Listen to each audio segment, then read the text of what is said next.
Hello, everybody. Hello, everybody. It's me, Ryan. I haven't seen you in forever. How things going? Robert, it's good. How are you? Good, good, good. Welcome, everyone. I'm look at that up in the corner. I'm showing that I'm all on another screen here. Let's try this. That won't work either because now you see the green. That won't work. We have to go with this. There we go. There it is. Hey, it's me. It's Robert. It's Tuesday. We're coming up on the 19th here. Holy cow! The ghosts are in the yard, and I don't know what's going on in here, but holy cow! Strange things are happening all over the place. You just never know. You just never know. So we're going to be talking today about DocuSign. I think you guys know that because that's why you're here, right? Everybody? Yep. Okay. Hopefully you got some questions for me. We got some good stuff we're going to go over. And I've got right now, you guys are seeing the little PowerPoint over here that is showing what we're going to be talking about. And we are going to be looking specifically at these 6 things. And so can everybody in the Zoom room see that PowerPoint full screen? Okay, great. All right, I'm going to go over here and just log in so that I can also see it. And then we'll do this together here. Just give me 1 second. All right. Alrighty. Gonna put zip that person here, and we're gonna do that and that. There we go. Okay, good. And we can see it. Perfect. Okay, so we're going to be talking about today's focus. The topic is what all about envelopes. So when we look at the all about envelopes here, what we're going to be doing is going through everything that to do with creating an envelope, getting it ready, and then moving it over to just about the part where we sign. Okay, and we're going to also add a bonus topic in here. We're going to talk about in-person signing. And that was something that was asked for by Jason Westcott. So we're recording this live. So Jason, if you're watching this later on, you'll be able to see that and answer your questions.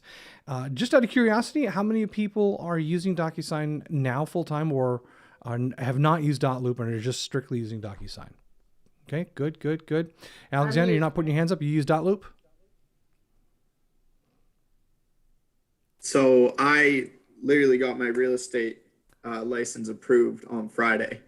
Okay. So I'm kind of just poking my head in here. I'm not sure if I'm even supposed to be in here, but Well, I just figured hurt. that I figured it's something I'm definitely going to be using. So maybe try and brush up a little bit. Absolutely. Well, it certainly can't hurt. And, you can always gain some stuff here. You're going to, if you're a new agent, you're going to be by default set up on DocuSign. And Alexander, have you met with Brittany yet? I've emailed with her back and forth, but I haven't actually met with her. Okay. Well, just to let you know briefly, what's going to happen is she's going to set you up, and she's also going to set you up a tech meeting with me where we're going to go over a bunch of stuff. So many of the things that you might have questions on today or might be wondering about, they are going to be answered in our meeting when we get together. So don't worry about any of the things that might not seem like they're making sense here. But please stick around if you'd like. And, just kind of soak it in and don't worry about, trying to memorize it all because we'll definitely take care of you and make it so that you get what you need. Awesome. I appreciate it. Sure. Okay. So, we're going to talk about, like I said, what about envelopes, everything that we can talk about with them. We're also going to talk about adding forms to an envelope, adding people to an envelope, the difference between forms and PDFs in an envelope, why they're different and why we need to understand how each one of them works in an envelope so that we can get the most out of them. Then we're going to talk about sending those forms out for signature, and we'll walk through that portion there. And then finally, we're going to talk about the in-person signing. And just as a heads up of what that means is if someone wants to sign in front of you, but they're willing to sign electronically. We're not talking about a wet signature where you print something out, have them sign it, and then you scan it back in. I'm talking about where you can sit down at a table and you literally turn your computer around and pass them your computer, but the computer recognizes them as the signer, not as you just putting an electronic form in front of them. It designates them as the signer, and it's a legal certification where when they do that, it's as if they were doing it at their own computer and had received it in their email, but you're just doing it in front of them. So it's a really cool process. It's incredibly simple to do. So let's go ahead now, and I'm going to share with you Command, and we're going to jump over. Everybody can see Command on their screen there, and I will jump this one. Perfect. There we go. All right. Command is showing up on you guys. It's showing up on Zoom. It's showing up everywhere. Good deal. We are live on Facebook as well. So those of you who are on Facebook, I am watching the chat. And if you would like, you are more than welcome to join in the chat there. And let me just refresh this so that I can see that you guys are in the chat there. Boom. All right. Taryn is DocuSign only. Boy, she said that adamantly and just like, that's it. I'm a DocuSign only. All right. Glad to have that. All right. So I've got your questions up there. I've got you guys all here. So we're set to go. So first thing we need to talk about, and I'm just going to do a recap here really quickly. If you are not set up with DocuSign, you will know right away because you'll be able to go to your profile icon up here in the top right corner, click on settings. And when you drop down into settings, the first thing you should see here is DocuSign. And what you should see is a button that says disconnect account, which of course means that you're connected. So if that is not the case, reach out to me and I can give you, I actually have a link to a video that will walk you through that. We did that last week, so that's one of the things that we covered is making sure that you're connected. If you are using both dotloop and DocuSign, you will then see the dotloop connected below here. Well, I don't recommend using two of them on a regular basis. We don't fully support DocuSign, although you absolutely can use it. But I will say this, if you use both of them on a regular basis, it can get confusing on where you are when you're doing one transaction is dotloop, one transaction is DocuSign. Pick one and stick with it. I don't care which one, but we are focused on DocuSign here today. So after you've checked that and made sure that it's connected, you're good to go. Now, if you recall, again, this is just a straight recap so that I can get into DocuSign. So this is just I always repeat these same things so that you have the processes so that it makes more sense. All right, so I'm going to come down here and I'm going to show you something that I don't even know if you guys know that this is even possible. I've got a Robert Vincent here, and this is me, of course, in my contact area. And when I click on Robert Vincent, I've got three of my things in here, a couple of different accounts that I use for things, but here is Robert Vincent, the contact in my database. And inside here, look at this, contact health score, 100%. Say what? It's possible. It's possible to get it to 100%. And check it out. Here's what makes it 100%. Phone number, email, neighborhoods attached with a primary neighborhood, which is connected to their primary home address. Okay. The preferred contact method, the secondary email, secondary phone number, mailing address, legal name, some social profiles. In my case, they are the ones that I use to get to all the different training delivery methods that we have. And then down here in the About section, Robert Vincent is the Market Center Technical Trainer at 463. His birthday, I was just born last year. Home anniversary, I just bought a home on the day I was born. I move fast. And then relationships is blank because it's not part of the contact health score. And then I also have the company name and my title. That's pretty much all the fields. Okay, 100%. What does that do for me? Well, if you think about it, everything that's in here gives me ways to connect with them. Primary email, primary phone, secondary phone, mailing addresses, secondary mailing addresses if it's not the primary home address, all the different social media accounts, who they are, when they were born, when they bought a house, who they work for, and what they do. Basically, I'm Facebook. At this point, I am collecting all the Facebook information. So that's something to strive for. So the whole goal, again, is to be able to reach people. And it, of course, translates into the opportunities. So once we have our contact created and we've got as much information as we can come over to the opportunities area. And by area, I mean the opportunities in the timeline. These are the tabs in the timeline. And we can create an opportunity. Now that opportunity name that we're going to give it is going. We'll do a listing because I kind of typically do all those most of the time. We have the client, and if we had a co-seller, a related contact, we could use them. We're not going to do that right now, but we are going to do. I think there we go. We need to add. Remember, when we're doing a listing, we always want to add the address of the listing. And this is required for compliance. So I don't kind of go too fast over this because compliance needs the address of a listing when they're working with it. If it's a buying opportunity, you probably don't have the address yet, but you can come back once you do have the buying address. You can put that address in there. Okay, and the commission rate, I'll come down here and put 3% just as a number. The rest of the information, although it's not required to create the opportunity, please try to fill that information out if you have it. So we'll go ahead and create the opportunity. So here's my opportunity that I've just created. And again, all of this is trying to get over quickly to DocuSign so that we can work. And so we'll just go ahead and punch into the opportunity really quickly. And from here, we will go to the Details tab. And because we put the name of the opportunity, that does not necessarily mean that we have the actual address from the listing. So if the address is in the MLS, you can click this button and it will pull the MLS listing. If the address is not in the MLS, you can click this button and you can search for the physical address without the MLS. This one we happen to know 123 Main Street in Epping, New Hampshire is in the MLS. So not an agent, so I'll come over here and choose all listings, and I'll quickly search for that 123 Main Street. And here is 123 Main Street with that MLS number. Now, if this is just an example one, so this is obviously sold to someone else here. So I'll go ahead and put this in here, boom, and it puts the address and it puts the information from the MLS into this. This is something we talked about last week in the DocuSign introduction and forms. This information gets transferred to DocuSign. So that's why we do it, and that's why I cover it every time. There's the address that will be transferred over. All of the information about the contact will be transferred over to DocuSign, and now we can go to Documents.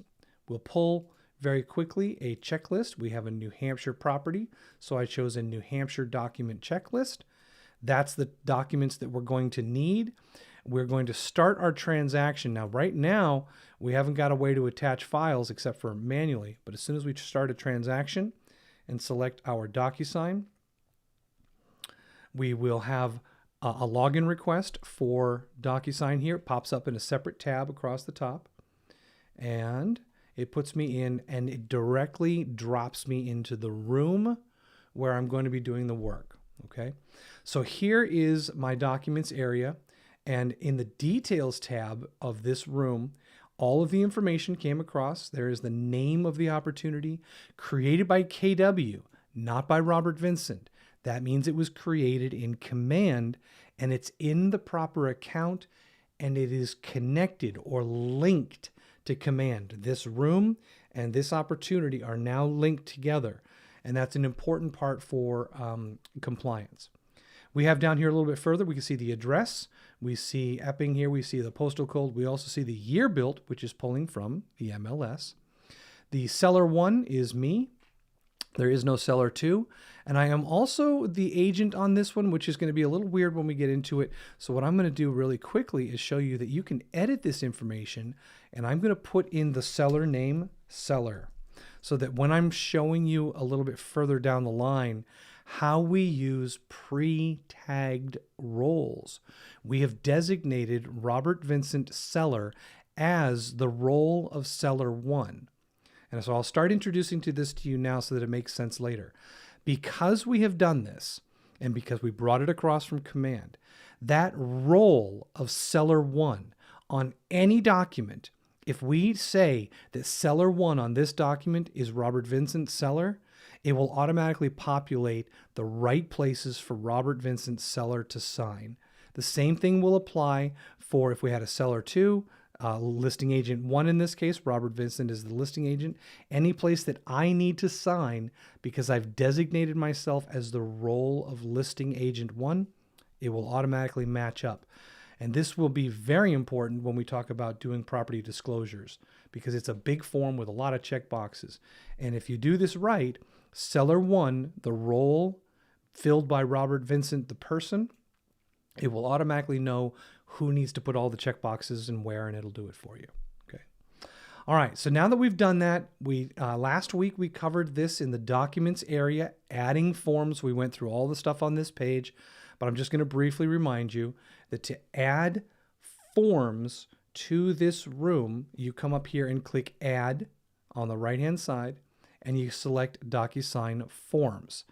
Now, you will not find PDFs on this option. You're not going to find them because these are the fillable forms from the NAR and from Maine or from Mass or wherever you are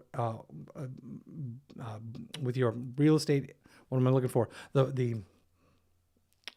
What's the word? I all of a sudden can't find the word. The board, the board that you are attached with, that will have the forms for you. So forms are not PDFs. Forms are the fillable objects from the boards. So I'm going to bring in here the brokerage relationship form. And you'll notice that what I've done here is I've selected an area where I can search. So I can search just for the word broke in any of these areas until I find what I'm looking for. So I can use that search box to really narrow down what I'm looking for.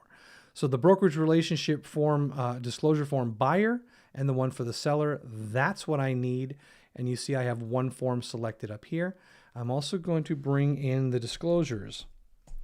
And the disclosure here, the one that I'm looking for is the property disclosure residential. So NHAR property residential. So I'm going to bring in a really simple one, and I'm going to bring in something that's got a little more meat on its bones so that we can see what we're doing when we do the envelopes area. I'll add those 2 documents to the room. And you can see that it pops them in here. It takes a couple seconds for it to generate a thumbnail. Sometimes if you just refresh the page, you'll get those thumbnails to pop up. And you see this one, the property disclosure is a little bit bigger, so it's taking a little bit longer. It doesn't mean that there's anything wrong. It's just that it's actually building a preview of that form for you. And there you go. 3rd time was a charm. So now these 2 documents, to get them into the envelope, some documents require you to pre-fill information as the agent. One of the big mistakes that I see is that the agents assume that they need to fill everything out prior to sending it out for somebody for signature. And the mistake there is thinking that you're going to be filling out things that the client is going to fill out. We want to be very clear that only the agent areas need to be filled out by you prior to sending.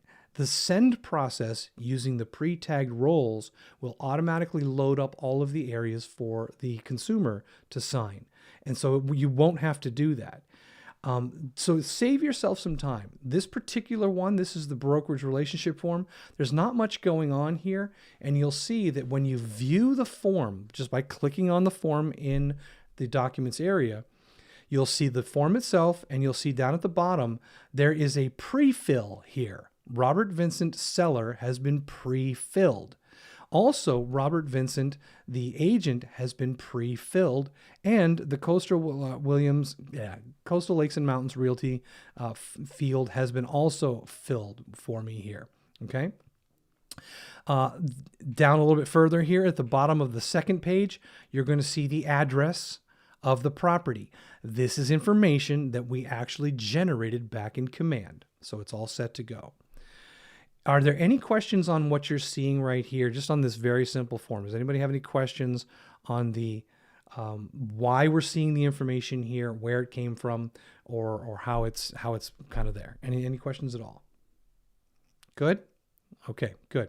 I'll go ahead and save and close this. Remember, that was a preview where we can fill out anything that we have to on that document. If we've done our job right, there's nothing for us to fill out because all of the information that we'll pre-fill there came from the details area of DocuSign, or it came from Command itself. If there are areas on any of these documents where you find yourself constantly going and filling it out, consider going back to the details area before you bring any documents in and see if there's spaces for where you constantly are doing that. Taryn, yes, this will always pull the latest form. Taryn's question is, the forms that are in this add form dialog box, will they be current? And the answer is yes, with a caveat. The NHAR, in this case, they were a little bit delayed on getting the documents loaded in that were updated. I think it was actually the brokerage relationship form. This form here was recently updated, and that there were some changes that were made weren't actually reflected. I don't think this one has the date on it. Yeah, this one here. There is 8/18 of 17, but there was another form that was recently updated, and they just finally got around to do it. Okay. All right. Okay, so now let's take a look at this property disclosure form here, and I want to show you the difference of looking at it as an agent, and then a few minutes when we get it into the envelope, what it looks like there, because it's different.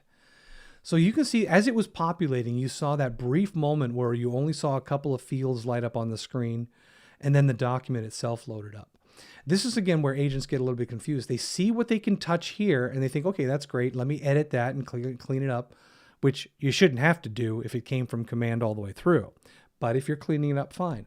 But then they get frustrated. They're like, how come I can't edit this here? I need to fill this out. I need to fill this in. Technically, and I'm not an agent, so I'm not telling you anything to do with legally, but I do understand that this is the stuff that the consumer has to fill out, the person that is going to be doing the selling in this case. So since they have to fill it out, you're not eligible. And that's why none of this has any boxes for you to fill out. And this is where some agents will come and say, well, I print it out and then I put all the information in there for them and then I have them sign it. I can't speak to that. And I'll let you guys have conversations about whether or not you should be printing something out, filling it out, and having somebody else sign it. The proper process in terms of DocuSign is to let DocuSign add the checkboxes in the fields. And when we assign the pre-tagged role of seller, this will light up like a Christmas tree in the envelopes area and tell people where they need to sign when it goes out. Okay. All right. So this is what we want, what we expected to see. So we're good to go. Now, we can start to look at the envelope process now. What we got set before we did this was we created a contact, we created an opportunity, all in command. We filled out everything we could in the opportunity and the contact so that all of that information when we generated a DocuSign room came over for us. That's the big time saver, is getting that right. Now, the next part is saying, okay, let's put an envelope together. So what is an envelope?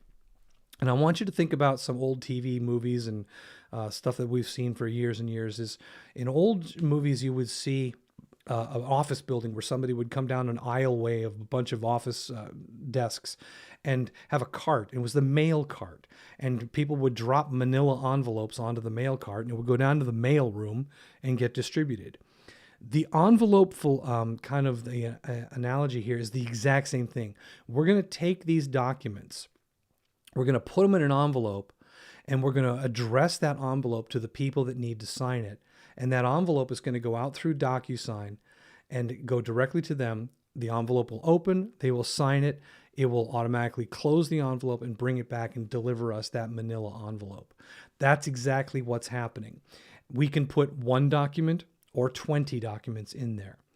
The documents will all come back individually packaged, so to speak. So like, for example, this property disclosure is a multi-page document.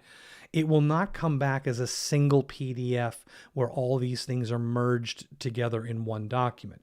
It will keep each document and all the pages for that document separate within that envelope. That is really a very important thing, because what happens a lot of times is people will print these out as a single PDF, and then we have to split them later and do all sorts of stuff. And although we can split documents in command, especially when you're talking about multiple documents, it's just not worth it. If it's done right, you just don't have to do it. Okay, so how do we add a document or more? Well, we can come up here and we can just right click any document and we can say create envelope. If we're doing just a single document, we can do that. Now, yes, we can do that and then add more to that envelope later, but we can also just use the radio buttons in the upper left-hand corner of each of the documents in the window that we want to put in here, and just put a checkbox, and then we get a little toolbar that pops up directly above the documents with a bunch of choices, mostly the same as what we had here when we right-click the document. So either way, you can click multiple documents and then right-click and choose Create Envelope, or you can checkbox them and then you can choose the Create Envelope, which ironically, the envelope has a picture of a pen and the envelope picture is an email.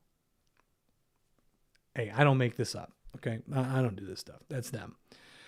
So we're going to choose Create Envelope. It's the envelope being the signature envelope. So we'll do that. So I'll click on Create Envelope. The screen will change and it will pop over from the Documents area here into the Envelopes area. That was 2 tabs to the right. Now, here we are on the envelope building. This is what we're going to be essentially writing on the outside of the envelope. So we're going to say some things here for us. Number 1, we're going to come up here to the envelope name. Now, the envelope name is for you. It's a private name. Nobody's ever going to see this, so you can put anything you want in here. So something along the lines of brokerage relationship disclosure form and property disclosure form. Okay, I put both names of the documents that I've got in here. You could put a group of names. So documents include brokerage relationship, property disclosure, whatever. Remember, this is for you. So make sure that you know what it says so that when it comes back to you, you're like, oh, right. This is these documents. So that's something really powerful to use for yourself. Now, in the middle of the page, we have a preview window, so we can actually view just like we were viewing in the documents area. The difference is these are not fillable. This is not where we can go to edit them. We can view them here, but we can't do the same kind of editing that we did in the other window. So if I click on this, you can see that it opens up a viewer window. I can't touch any of this. So if you need to make edits to the areas that the agent can edit, you can't do it here, okay? So you can download it and you can print it from here, but remember, these are unsigned documents anyway. So no editing of documents in here. We do have the 2 in here, and we can also rearrange the way that they're sitting. So if I want the property disclosure to go first, I can drag them left or right. I only have 2, so you're not seeing a lot of big change here, but the property disclosure can go first, and the brokerage second, or whichever I want, so we can rearrange them. I can add additional documents from 2 places. The room itself, and I only have 2 documents in there, so I can't get any more from the room, or I can actually go and grab another document from the template. So if I click this, it's going to bring up the dialog box that you're familiar with, and it also includes template documents, which we're not covering in this class. We'll cover in another one here. Okay, so this is a different area, and you can get them from the templates area. Now, there's down here, you can also go and upload a document that is not a form. I'll slow that down again. This is not a form. This is a document from your desktop. It could be an informational document, just a handout or something like that, but it's not going to be a fillable form. A fillable form, remember, is something that came from the Board of Realtors, and it is a form designated for filling, not a PDF where we're going to add fields. You can also go to Google Drive here. So that is something that you can use over here with these tools on here. Okay. Now, a little bit further down, this is the part where I'm going to slow down and talk about the pre-tagged roles. These 2 documents have places for seller 1 and seller 2 to sign, and agent 1, agent 2, and all the different things. Those forms, not PDFs, can be attached to people. So when we come in here and hit add recipient, you do not want to add the room recipients because that will not tell them where they need to sign. You will end up having to put those boxes in all by yourself. You don't want to necessarily use email addresses unless you're only sending this to someone as a view only. So you want somebody to receive a copy of this. But the pre-tagged roles will match up the people and what they do with the documents and where they're supposed to sign. So I'll choose pre-tagged roles. And it starts off here and it says you have listing agent. So when you check the listing agent box here, you don't have to check it first. You can come right over to the side here and say the listing agent slot belongs to Robert Vincent. And because I'm all over in this room, remember, this is not the seller slot. This is the person who is the agent. So I'm going to go ahead and choose Robert Vincent here. And by the way, you will see 2 of your agent names in here. And there's a reason for this. You as the agent came from command. That's how this document room got started. But you are also in DocuSign as a user. So why does that matter? Well, for those people who do not use DocuSign and command in conjunction, where they just use DocuSign and then take those documents and bring them back to command, there's no connection to the command room. So there's got to be a way for us to find the agent. So that's the room version of the agent. That makes sense? So it doesn't matter which one you choose because they're technically both the exact same person. So you can just find yourself in there and that becomes you will be matched up to anything where the agent needs to sign. Seller 1, we know that Seller 1 is Robert Vincent Seller, and we'll pick that there. Now, these 2 documents have other slots on them throughout them where Seller 2 has a spot to sign on some documents. Buyer 1 and Buyer 2 also have slots to sign. If you don't have people to fill those roles, you don't need to match them up. And to that end, if you did have Seller 1 and Seller 2, you're not required to send these out simultaneously or back to back. You can do Seller 1 now and Seller 2 tomorrow. You can do that. So you can come back later on and send this out for Seller 2. But we're just going to go ahead and leave this listing agent 1 and Seller 1, and we'll click OK. So it's going to search through and it's going to populate those 2 people, listing agent Robert Vincent with Robert Vincent's email.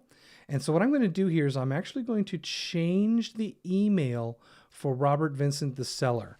And the reason I'm doing that is because I want to put this actually out there. I'm actually going to send this out. And to send it out, let's see, it's going to be RGMA. There we go. This will automatically say, wow, COM, that's wrong. Okay, there we go. So now I've added an email, a Gmail in this case, for the seller that I'll actually be able to sign it to different people here. The options are how to send it, the order in which they get sent. By default, they're both going to have a number 1, and that means that they're both going to go out at the exact same time. So Robert, the agent, can sign this, and Robert, the seller, can sign this 5 minutes apart, exactly simultaneous, one today, one tomorrow, whichever way it happens. And that's one way to do it. But if you want to send it out where one person has to sign, and then the next person gets that copy with the first person's signature visible, and then they sign, then you have to designate the order. And there are 2 ways to designate the order, and I'm going to be honest with you, this can get a little weird the way that this works. It's a little clunky, so just bear with the system as I show you. If I put a 2 under Seller 1, and I go ahead and put that number there, and I hit enter, it puts it into slot number 2, which it already was, but it's designated. But I can also drag this up above the listing agent and drop it. But notice what happens. It puts it in position 1, but it does not reset the new one to position 2. You still need to do that manually because otherwise they're both going to go out at the same time. They just one's in a different position. So if you have multiple people signing, take it slow here and make sure that it's in the order you want numerically. And don't be surprised if you see the numbers jump around and you have to do it a couple of times, especially if there's more than 2 people because of the way the system works. Okay. So just be gentle with it because it's not very good. Over on the right-hand side, we have options on what each of these people need to do. The default is that they need to sign it. The other one is that they need to view. So this basically means that they're going to see it, but they have to acknowledge that they viewed it. That's like saying, I agree to the terms and conditions, checkbox. None of us actually read it, right? So how many times have you seen this where the I agree to terms and conditions is grayed out until you slide all the way down to the bottom of the document, and then the thing lights up and says, now I've read it. How many of you actually read it when you scroll down to the bottom? Yeah, I know. None of you. So that's what, come on, Ryan.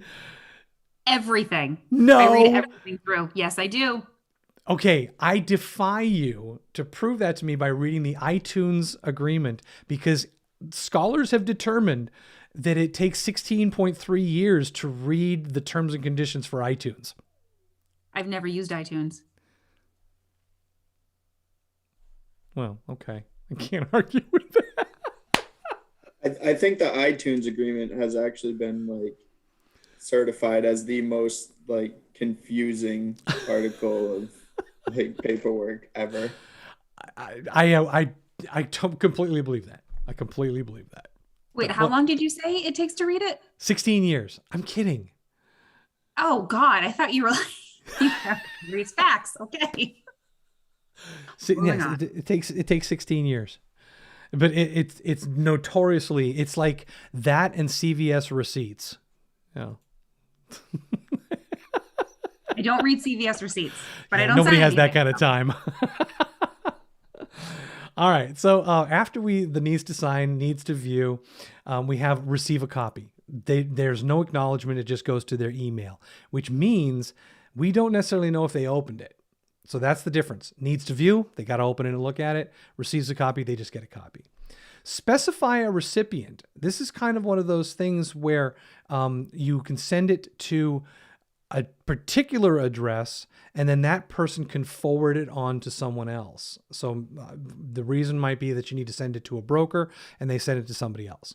And when you do that and choose it, it will say unable to update recipient. Let's see if I can I not make that happen? Specify recipient. It's choosing it. So, okay. Okay. Seller one. There we go. Oh, see, yeah, there we go. It brought it in here, and it brought in the specify part here. So I'm not going to use this because I don't want to mess up my file. But if I was to do this, when you specify recipient, it brings that person in and says, this person will get it, and then somebody else will sign it. And then finally, down at the bottom, we have a witness for signer. And a witness for signer, again, this is making me a little unhappy here. Witness for signer will require a secondary signature. Okay. All right. So I'm going to go ahead and choose needs to sign and back it back up here. And we can do this again, the same thing down here. Oh, by the way, there's that receiver, which now I have to pull it back and go get Robert Vincent. Let's see, that's the agent. So seller one. This is what happens when I try to show you guys too many things and bring it all in together. Okay, so we'll put the seller as the first person, and I'll put a 1 here, and we're back to where we were. There is another tool. I don't know how many people actually use this, but this is something else that's available. Add access authentication. And what this does is it asks you to put in a code. You're going to be responsible for determining a password. And what happens is this document will go out to that recipient, and they will be asked to input the password for the ability to open and sign it. But only you have it because you're the one that made it. And the way that you give that to that other person is either over the phone. You say, okay, the password to open this document is 1234, or you can email it to them in a separate email. It does not include it, obviously, in this email, because we do have situations where shared emails, which is again why add private message is here. And add private message, when you put it in here, it's going to say put a special message that only this user will see. Now, this does not apply or work well if there's shared emails, unless the the two people that are going to be opening this up can read that private message. It's for when you want a message for one of the parties and the other party does not receive that message. So that's what that's for. Okay. Recipient has fields, cancel. We don't want to do that. We're going to discard that, and we're back to where we want to be. All right. So the seller, I'm going to change that back to RJMA. And for some reason, the com is COM. There we go. Now, I can continue to add people, and I can also, again, I can add people from the room and also from email addresses, but those people will not have designated areas on the document to sign. Finally, on the bottom of the envelope here, we have a message to all recipients. Remember, we had the message to an individual recipient, but this is the message that will go to all. So one of the things that I will encourage you strongly to do is to not leave these fields default. You are sending a document request out, and the message that you type in the subject is going to be the message that the person reads and decides to open the email. When I bought my house a few years ago, the agent who worked for a different company, all of the DocuSign messages that I got from them said, please DocuSign. And for me, it was really a pain in my butt to go back through my emails to figure out which documents were in which of these envelopes for me when I needed to reference them. So do your people a favor and in the subject line, put something relevant. Hi, Robert, please sign this brokerage relationship form and the property disclosure form. Now, in here, you can enter a longer message. Robert, as we spoke about the other day, here are the two forms that I need you to sign and get back to me by Friday. If you don't do that, you're going to lose the house and it's all going to be on you and it's not my fault. Okay? That is how you get the point across. So this gives them exactly what they need, and it doesn't take long. And by the way, I'm using dictation to do this. If you have a computer that has a dictation tool, begin using it. Learn how to use it. Because it really can save you a lot of time, save you a lot of spelling mistakes too. Not that this is perfectly grammatically correct. You get the idea. Now that we've got that done here, we can go to the next stage. And here is something where we're going to talk about the difference between forms and PDFs again. So a form is something that's generated by the real estate, your board, if you will, like we talked about. And that form, and I'm going to slide down here and go to the second form in the list. And here we can see Robert Vincent, the seller, up here in the left-hand corner, has all these little green boxes and marks that they need to sign. This is where it automatically filled them in because of pre-tagged roles. So what does that mean? I'm going to go back a page. And I'm going to remove the two people from the room. Remove. And I'm going to add the recipient from the room instead of pre-tagged role. And I'm going to say Robert Vincent, the seller. I want him in there. I'm not even going to bring myself as the agent. I'll just bring one in here to demonstrate this for you. Robert Vincent, the seller. Next, get some coffee. Get yourself in a nice comfy chair. Because on the property disclosure form, you're going to need to add all the boxes because the pre-tagged roles were not used and you will have to do all of this manually. This is why we do this, so that we don't have to worry about adding these fields in. And you know, it's fun to do the first one time when you say, oh, there's a checkbox for that. Okay, well, let me grab it. Oh, that's cute. I can put it wherever I want here. Oh, isn't that cute? No, this is not cute. This is not fun. This is a complete waste of time. Don't do it. Everybody cool with that? You all got it? It makes sense? Never going to do it. Okay. Coming back over here. We're going to kill this room participant. We're going to re-add the pre-tagged role of the listing agent and seller one. And it's going to be the listing agent is Robert and the seller is the seller. We're going to go ahead and add selected. And it's going to bring them in. Seller one, we'll put them as 2. And we're going to put this one in again. We're going to do RJMA and the com is fixed. There we go. Next. Now, all the fields light up. So on document number 1, their fields are all there. The signers are up in the upper left-hand corner, and they're color-coded. And the names are indicated. Now mine is the two same name, but that's okay. So Robert Vincent in the orange or yellow or whatever you want to call that, that is the agent. And then we have the seller in the blue or teal. And as you go through the documents, you can just verify that everything is where it needs to be. All of this information was pre-filled from all the way back in Command. That's where that all came from. So here you go, looking good. Everything's all set to go. And now we're going to send it out. Now, if this was a PDF, the pre-tag roles mean nothing. As a matter of fact, if all the way back in the documents folder, when we looked at the documents originally, if we brought in a PDF and pushed it through the system, when you get to the part where it says add room participants, add people to the room, you wouldn't even see pre-tagged roles if it was only PDFs in there, because it doesn't know where to put them. So if you're using a PDF of any document, you will not be able to use pre-tag roles. And that's a really important thing, because I know for a fact, this is not even a conjecture, that some agents printed out all the documents that they need, and they keep them in little paper stacks, and they say, okay, here's my property disclosure form. And then they'll fill out by hand certain parts and scan it in to DocuSign, and then have to go through this whole thing here to get all these fields put together. That's literally shooting yourself in the foot. You're taking something that was perfectly built and ripping it apart and then duct taping it back together. Don't do that. If it's a PDF, you will not be able to use pre-tag rules. You will have to go through manually and do them. That's just because it doesn't know what is on the page. Okay.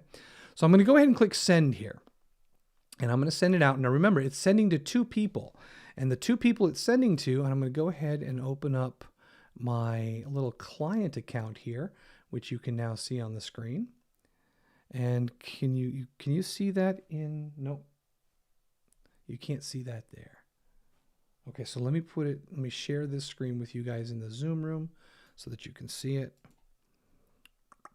Okay, so this is the Gmail account for that client that we were just looking at there. So let me refresh this. And okay, there it is. Nope, that's still not there. Come on. Usually it comes back faster than that.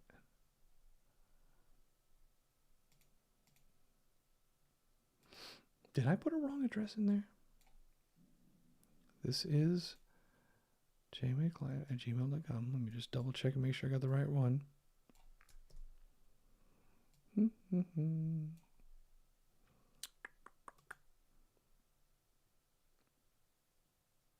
Okay, well, I might have put a wrong address. Let me jump back over, check the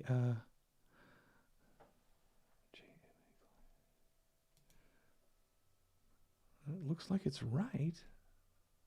I'm going to go ahead and put this email in there again, just in case. Just in case I got it wrong.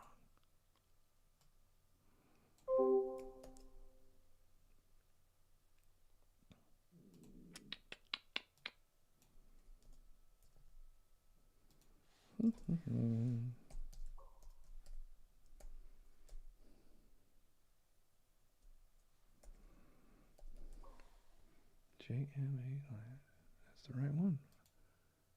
Well, see, now I'm upset because it should have gone through jmayclient@gmail.com.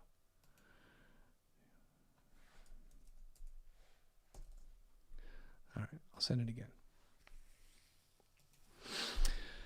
Don't you love it when you get down to doing all this fun stuff?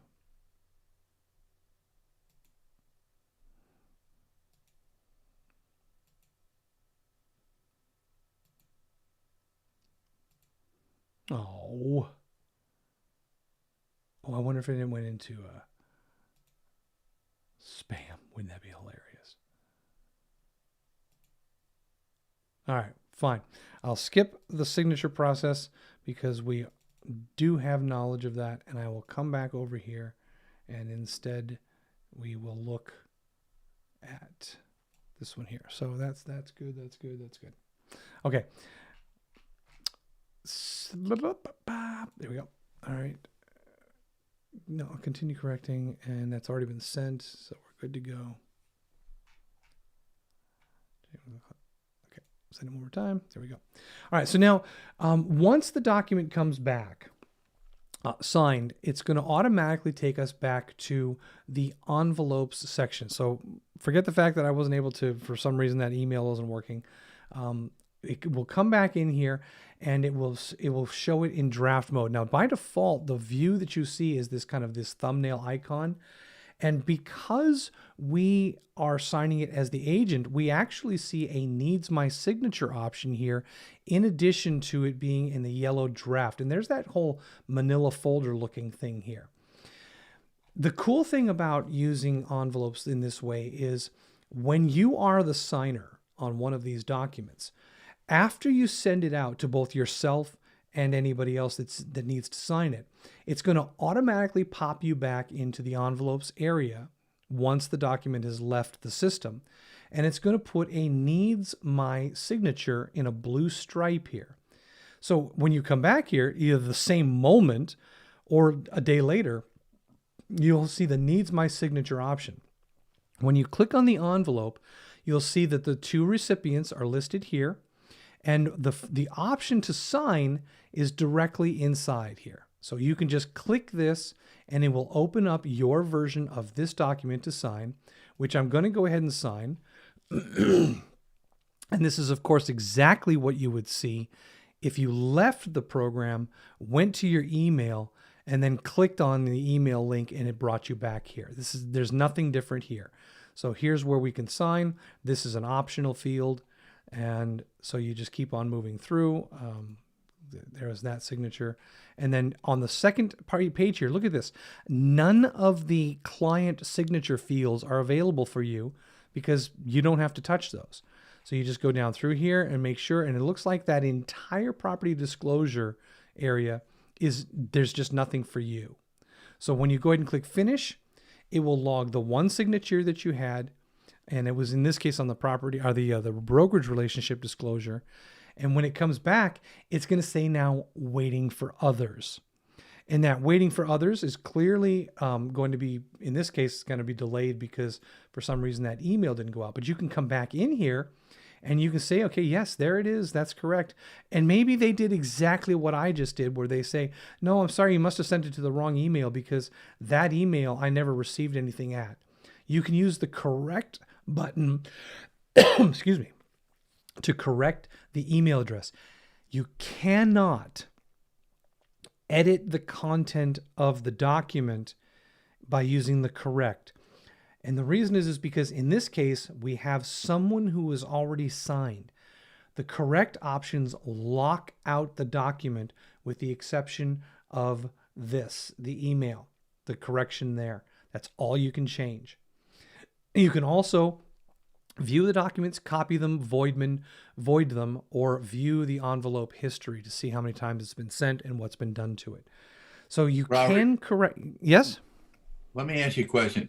If I wanted to make sure that one person signed before the other, if you have your listing agent there has already signed, where the seller hasn't signed anything, if I wanted the seller to sign first before I signed, do I control that by the numbers I use? Or? That's correct. Those numbers, when we built the envelope, the order of signing is by the numbers.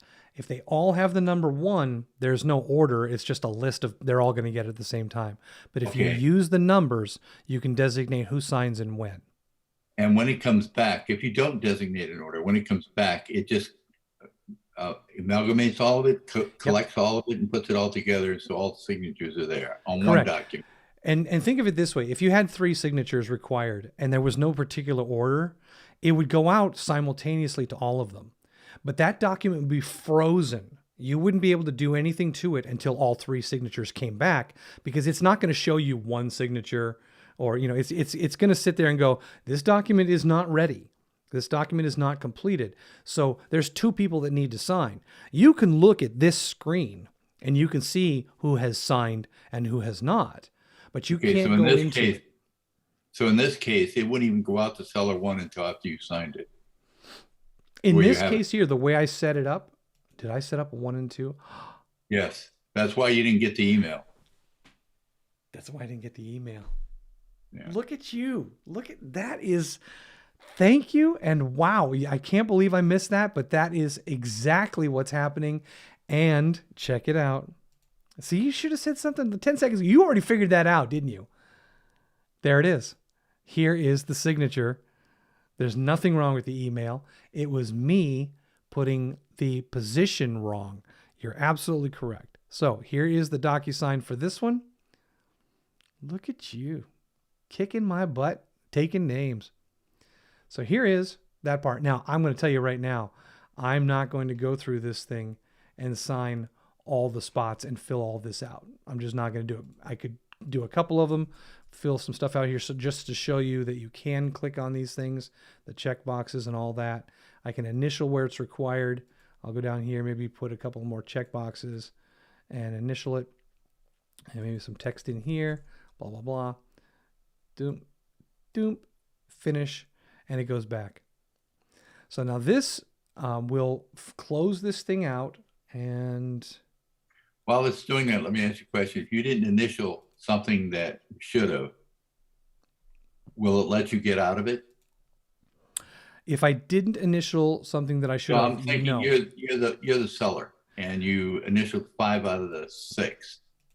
Will it let you get out? No, if they are required. Now remember, some fields are optional.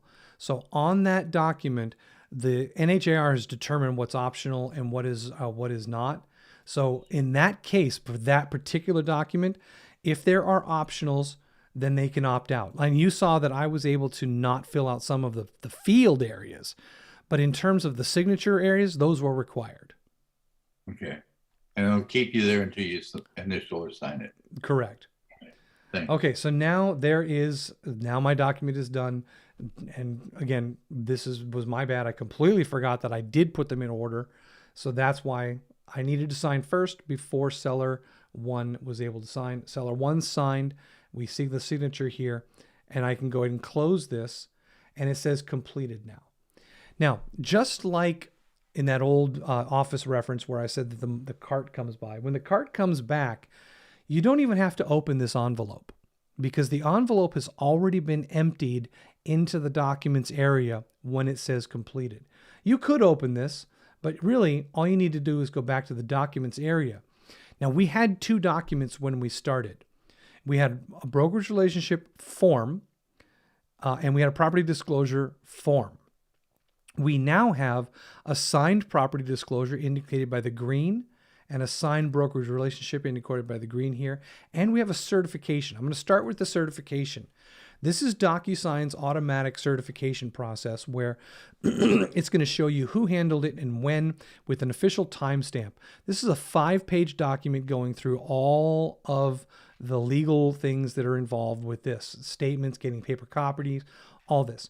This is something that just sits in the document area. You do not need to submit this, but you don't want to get rid of it because this is basically it's the statement of certification that DocuSign did its job. Now that we have that out of the way, we have our 2 forms that are signed. So let's start with the short one here, the brokerage relationship form. And it comes back here and we see that there is the signature and the dates and the stamps and everything that we need. All the way down to the bottom here, this is just the property address. It doesn't require a signature on the 2nd page. Now, the property disclosure form was incomplete. However, there are fields that do show where this person put their information in, but we did do the initials and we did the signature all the way down at the bottom here. We did all that. We just didn't complete the document. If this document required all those to be completed before it was submitted, then they wouldn't have been able to get out of it. But again, optional versus required. Okay, so now those documents have completed the envelope process. So now I'm going to show you something here. I'm just going to do this briefly in the amount of time. Let me ask you, why do you have the forms still there? The forms don't go anywhere. The forms themselves are reusable, refillable versions of the documents that are coming back. So a good example of why we would do this is, let's say the property disclosure comes back and they completely botched it. They put a bunch of misinformation in here and you reviewed it with them and they're like, can I do that again? Yes, you can. So what you can do is take that document and you can archive the bad copy. Okay. And then you can come back to the good copy and just say, let me send them another version to fill out. So don't archive until everything's complete and you're satisfied. Well, you don't archive unless you don't need the document, because you don't want to delete it. You just want to get it off the table. You want to put it in a back envelope and just put it off to the side. So you can archive any of these things. But well, I'm just thinking of the copy there, like the brokerage.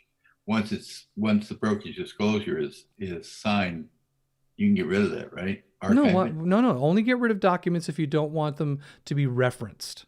No, I'm talking about the form now, not the signed document, but you got the signed document in the form. So once it's signed, you can get rid of the form if you don't need it anymore, right? No. The answer is technically yes. But I'm trying to think of a good reason why you would want to get rid of it. Let me make an alternative suggestion. Come up here and you can see that when I just shifted from tile view to line view. This entire thing is built on folders in the room. So the room docs right now is pretty much all of the documents. But one of the things that we can do here to organize our room is we can add, by using the actions, we can add another folder and we'll say that these are the forms only. And we can create a little section for our forms to live after we've used them without archiving them, without deleting them. And so we come back to the ones that are in the room and we say, okay, form and form. And I'm going to drag those up into the forms only area. And now when I view the room here, I can see there's the forms area and the room docs. And actually I put the wrong one in here. There we go. Put that in there. So the forms are in one area and the actual returns are in another. And you can even do one for certifications if you got a lot of things going out. Okay. All right. So I'm a little behind, but I want to finish a promise that I made about doing a signature, what's called an in-person signature. I'm going to show you the process, but you'll want to review the video and slow it down so that you can go through it and truly utilize it. But what it comes down to with when you want to do an in-person signing is, I'll keep it simple with a brokerage relationship form. If I want to sit at a table with someone and have them sign it, I'm going to create an envelope around this one document. I can do multiple documents together. The same exact rules apply to everything that we've done. The difference is I'm going to call this in-person signing. And I'm going to use that just for the purposes of going through this quickly as all the details. The room recipients, same thing, pre-tagged roles. The difference here is I'm just going to go ahead and put the seller 1 here because the listing agent, actually I think the listing agent does need to sign this one. So I'll go ahead and put those on there. And I'll say that the pre-tagged role for the seller and for the agent. Okay, same thing we did before. Nothing's changed. So I'll hit add selected. Now, at this point, I can go to next here and make sure that things are where I need them to be. Okay, looking good. There's the sections here where I need to sign, all the stuff. Everything's good. Now, at this point, I do not need to send because they're not going to sign it electronically away from me. I want to just kind of put a pin in this so that I can come back later and do it. So you have a couple of things here. You can just go ahead and save and close, and that's what I'm going to do. I'm going to save and close, and it's going to take me back to my envelope area, and I have a draft.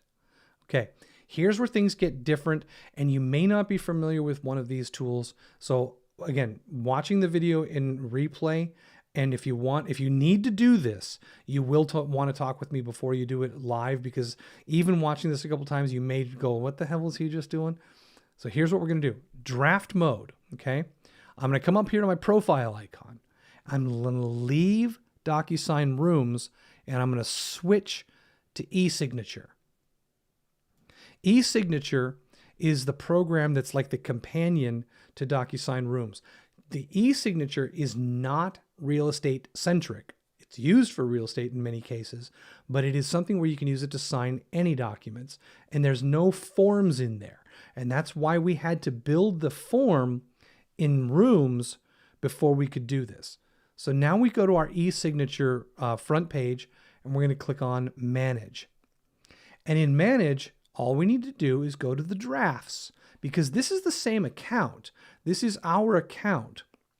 So what we have here is an in-person signing folder that was for the envelopes that was ready to go, but we drafted it. So now we've done this, we can come over here and we can see that we can save as template, delete it, or we can open this little guy up right here. So when we click on this and we want to open it up, we can click on this and we see here the recipients, the Robert, Vincent, and the seller. And then we have this little, let's see, where's my, yeah, see, it says open up and it says in-person signing here, right? So this is where I'm going to go ahead and do an in-person signing. All right. So I'll go ahead and click continue. And you'll see that it opens up this documents thing in this room here. Okay. And here is where it gets different. It looks exactly like the envelope. Well, mostly like the envelope that we had before. But now where we have the needs to sign, this is where we have the tool that we're looking for. So we're in the draft area of e-signature. We opened it up and it opened up the envelope and it looks like the room, just like it. And we choose in-person signer. Now what it's going to do is it's going to say, okay, so you're about to generate an in-person signing. So to do this, we're going to go ahead and say that the listing agent and seller one are both going to do in-person signing. Okay.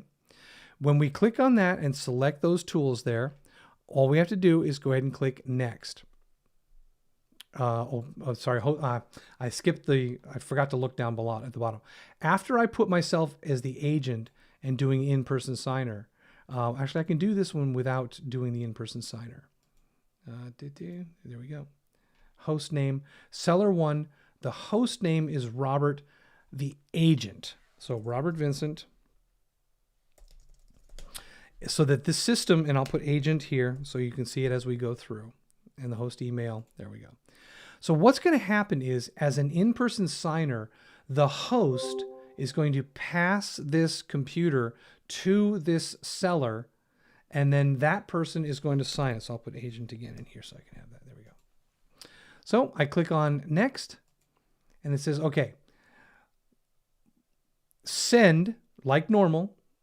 And now it's going to be, okay, so now do you want to sign the document now? So we're sitting in front of our client and we hit yes, we're going to sign now because we're in front of them. The system is going to be like, okay, you as the agent, Robert Vincent here, you're going to sign this first because he was first in the list here. So I'll come down and hit sign. I'll do my part, right? And then I'm going to go ahead and click finish. And it's going to say now for the person who is going to sign this, do you want to sign it? No, thanks. That's good. It's done. Now it opens up a window here, which is not supposed to be doing what it's doing. That was the in-person signer. Yeah. We did this. Needs to sign. There we go. Continue. We did that.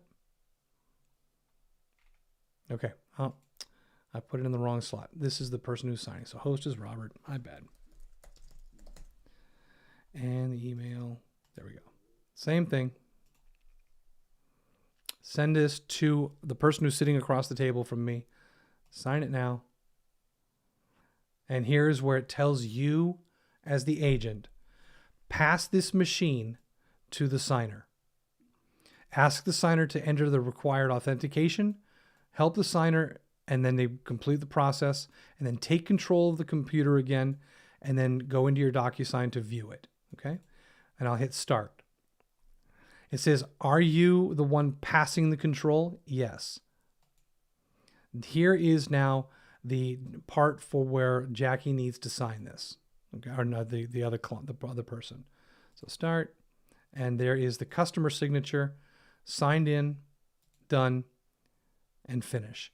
Now, I can send a copy to them, or I can just click continue, pass control back to the person who gave you the computer, the agent, and that whole process is completed for you. Now, all you have to do is return back to the DocuSign room. So I will admit, I did that a little bit confusingly. I should have been more clear on that. So what I can do is I'll make you guys a little video on how to do in-person signing, and I'll clean that all up for you. But the idea is save it as a draft in your DocuSign account, and then use e-signature to go through the process of doing in-person signing. And when you get to the part where you're telling the person needs to sign, just change that person to an in-person signer and then follow the rest of the way through. Okay? So we went a little long. I'll clean that up. I'm not happy with how that ended up, but I'll clean that up for you and we'll get you a new one there. All right. That's it for this morning. Alexander, that probably was quite a bit that didn't necessarily all make 100% of sense, but the simple thing to remember here is a DocuSign takes care of all the e-signing tools that you, the processes that you need. Much of what I just covered for you is available in the other DocuSign classes that are already recorded, and we'll be definitely going over that as you move through becoming an agent. So definitely feel free to ask any questions as we go along.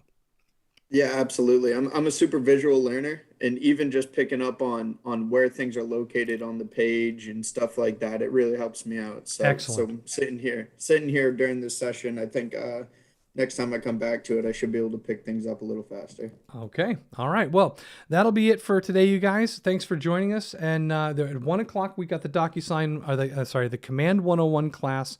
And today we're going over contacts. And then at 3 o'clock today, we've got the Command 201 class, where we're going to be going over referrals and the referral network. So if you want to join into those, same place, same time, same place, 1 o'clock, same place, 3 o'clock. And that's it for now. So I hope you guys have an awesome day, and we will talk to you soon. Robert. Yes. One question. How beneficial do you think those classes will be for me today? The 101 you can absolutely benefit from. I think that you will definitely get some good information out of that. All right, cool. Yeah, I think I planned on coming back for the 101. Excellent. All right, you guys, we will see you later. Thanks. Bye.